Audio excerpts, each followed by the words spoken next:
লাউ ডাল রান্না করে নেবো, তার জন্য কিন্তু আগে থেকে লাউ ডালটা এই যে সিদ্ধ করেছি, মানে ডাল আর লাউটা প্রেশার কুকারে একটা সিটি দিয়ে এই ডালের সাথে লাউটা সিদ্ধ করে নিয়েছি, আর সাথে দিয়ে দিয়েছি ধনে পাতা, একটু হলুদ আর পরিমাণ মতো লবণ। এবার আমি সোমবার দিয়ে নেবো।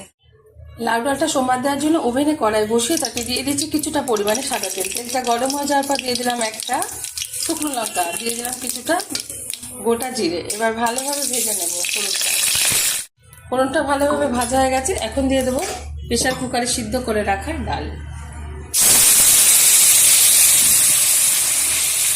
লাউটা ঠিক এরকমভাবে দিলে কিন্তু ভালোভাবে গলে।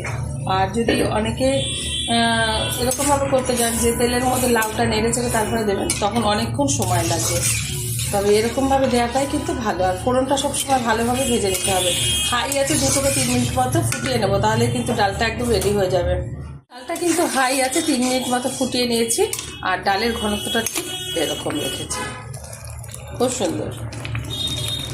এখন নামিয়ে ঢেলে দেবো একটা পাত্রে। গরম গরম ভাতের সাথে এটা সার্ভ করবো। আছে নানা রকম ভাজা, সাথে আছে গন্ধরাজ লেবু। অবশ্যই ট্রাই করবেন, আশা করি ভালো লাগবে।